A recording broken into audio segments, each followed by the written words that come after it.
Thật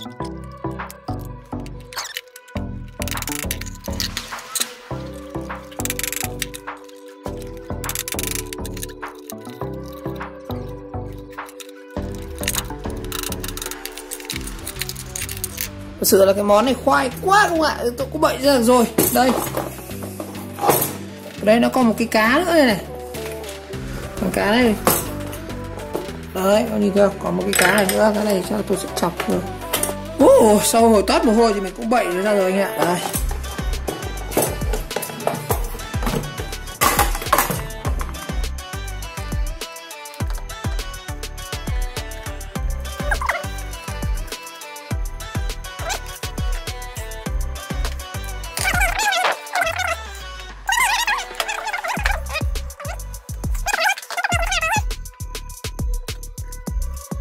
Đây, đây, cái dây nó cơ mà thực ra nó chỉ có 2 dây như này thôi. Đây, một cực của nó đây chắc là cực này mình nghĩ chắc là cực dương này em ạ. Còn đây là cực âm này. Còn cái dây mát này thì bỏ qua. Dây dương thì nó sẽ đấu một đầu vào cái dơ le này. Cái dơ le này chính là cái dơ le mà mình bật tắt ở đây như này. Đó. Và cái dơ le này nó sẽ đầu nó sẽ dẫn vào đây, nó sẽ nối vào cái dây này. Đây là 2 cái cực này nó đi vào trong cái lòng nồi cơm. Đó. Còn cái cùng này, cái chính của nó chính là cái dơ le mà tự ngắt cho nồi cơm các bạn. Ví dụ cái cơm các bạn nó nấu đến một cái nhiệt độ là khoảng bao nhiêu độ đấy. Tại vì thường cơm nó sẽ có 2 chế độ, một chế độ nấu và chế độ là cúc, và chế độ warm và chế độ chỉ có giữ nóng thôi. Và khi nào nó đủ nhiệt độ thì cái dơ này nó sẽ đẩy lên tắc này, nó sẽ không đốt nóng nữa, mà lúc đó nồi cơm chuyển chúng ta sang chế độ hâm anh ạ. Đó. Bây giờ chúng ta sẽ đo thử cái dây điện này xem có đứt không. Đó, thế thôi. Một là nó chết cái dơ le này, hai là chết dây. Còn trong lõi này ít khi chết lắm anh ạ. Rồi, mình sẽ dùng hồ đó thử nhé.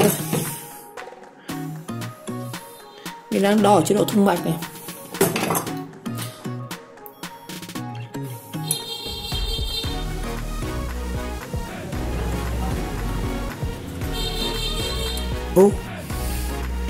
Lỗ đầu cơm nó đứt anh em ạ.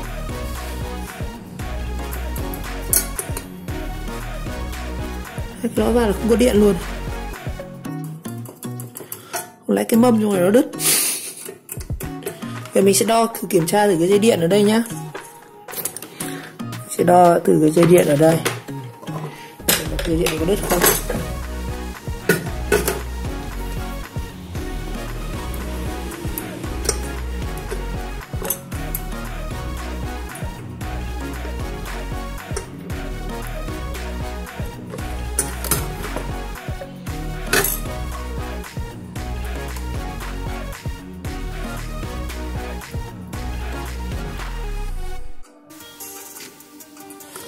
Rồi, đo thử xem nào.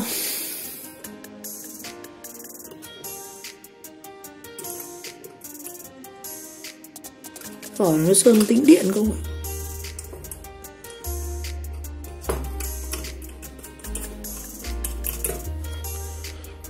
Mình thử kiểm tra xem dây điện nữa không.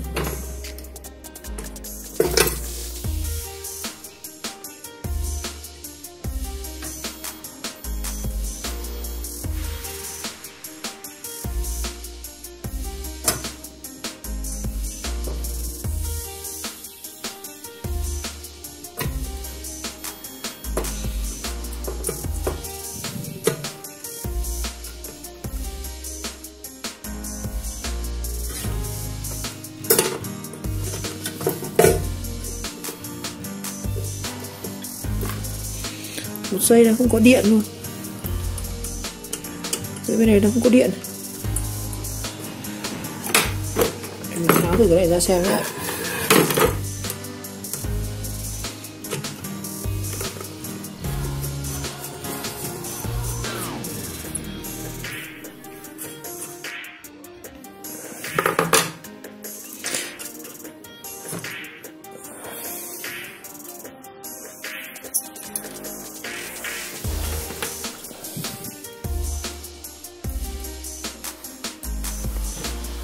Cái dây này chính là dây nguồn điện vào.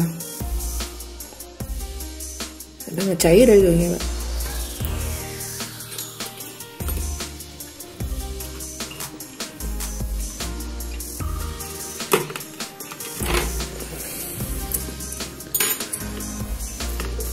Đây, người ta bọc khá nhiều dây cạnh điện luôn. Đây dầu cốt này. Đây là dây chống cháy luôn. Chỗ này nó còn qua một cái con cầu chì nữa anh em ạ. Khả năng nó dễ nó đứt cái dây cầu chì này rồi. Để mình thử lại nhé.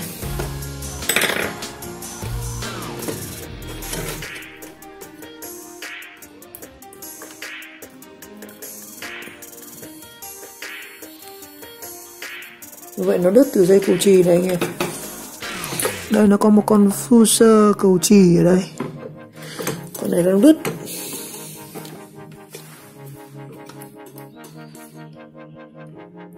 Đó, nó đứt mất cái cầu chì ở đây rồi. Còn dây này từ đây đến đây bình thường.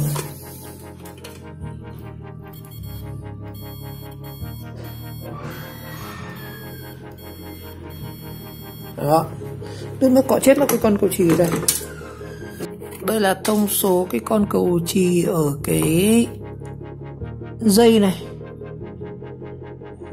Cầu chì này là nó chịu được điện áp là 250V này, 10A và nhiệt độ là 157 độ C. Có tên là 152E Cell Full.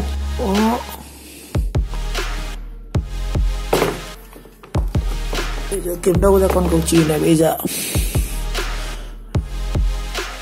Thực ra mình có thể bỏ được cái con này. Con này thì nó chỉ có tác dụng như nó bảo vệ cho cái nồi cơm này nó không bị cháy bên trong này. Bây giờ mình sẽ cắt cái đoạn này đi, nối thẳng vào đây. Hoặc là các bạn sẽ kiếm con cầu chì 10A. Đó, kiếm con cầu chì 10A 220V. Đó, lắp vào cũng được. Mình sẽ bỏ cái con cầu chì này đi.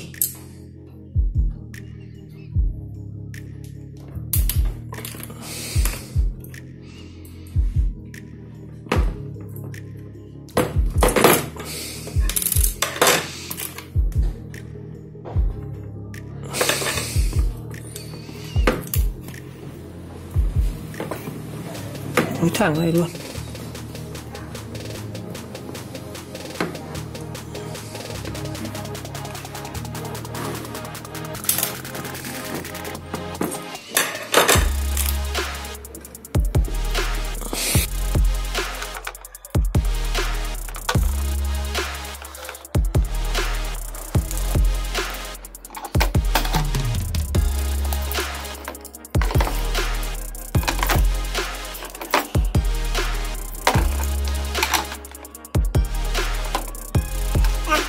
Mình tắm nước thử nhá.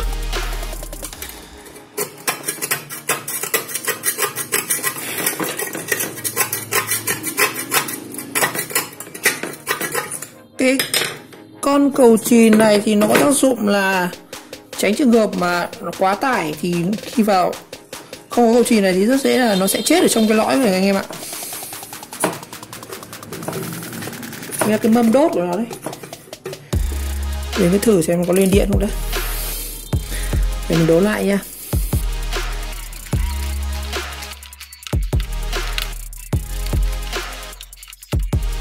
Công việc tiếp theo chúng ta phải lòn cái dây chống cháy này ra.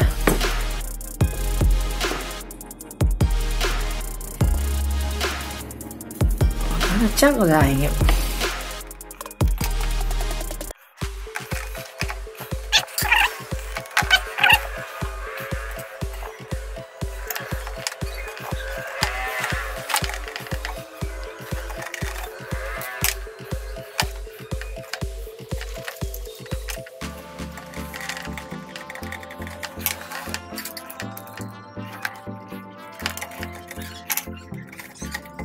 Rồi, bây giờ mình sẽ thử cắm điện nhá. Còn cái dây này tí nó hàn sau. Cái dây này đó là cái dây của cảm biến. Con này nó sẽ có hai phần cảm biến em ạ. Cảm biến ở trên nắp nồi là cái phần này. Đây, cả cái này là cái phần cảm biến của nó này. Dưới này nó có một cái phần cảm biến nữa là cảm biến bên thân này. Đó. Và trong này là cái mâm đốt. Đó, thì em cắm điện thử thôi, xem nó có lên đèn đóm gì không. Đây, cắm điện nhá. Đó, lên rồi, có đèn đỏ rồi. Mình sẽ để một lúc xem nó có nóng không. Nếu mà nó không nóng thì là cái dây đốt ở trong nó cũng chết.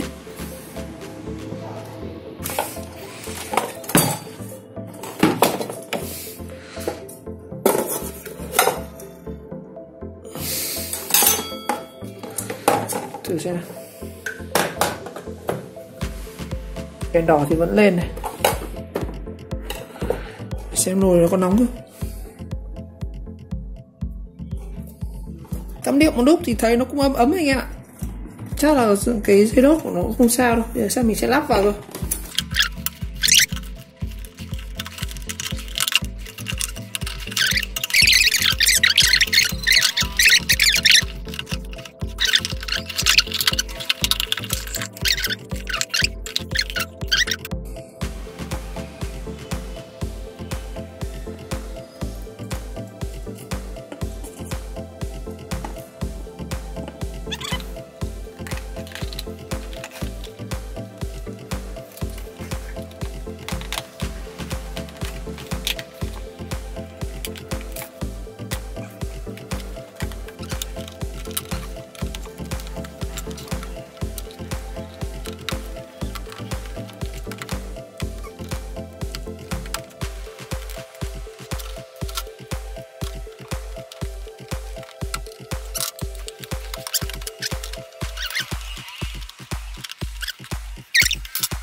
Rồi, cắm điện thử xem nhé.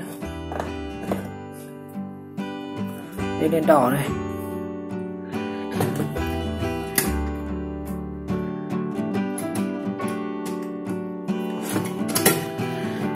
Thường mình sẽ gạt xuống để nấu. Cái này nó không chuyển sang đèn xanh như vậy.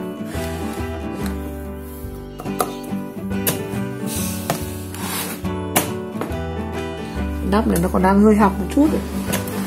Rồi, mình cắm điện được khoảng một lúc rồi các anh ạ. Thì thấy nước trong này nó cũng nóng nóng rồi. Như vậy chắc là cũng là ok. Rồi, một lần nữa cảm ơn các bạn đã theo dõi video clip ngày hôm nay. Như vậy ngày hôm nay thì chúng ta đã khắc phục được một trong những cái bệnh mà rất hay gặp đối với nồi cơm điện. Đó chính là cái bệnh không lên nguồn.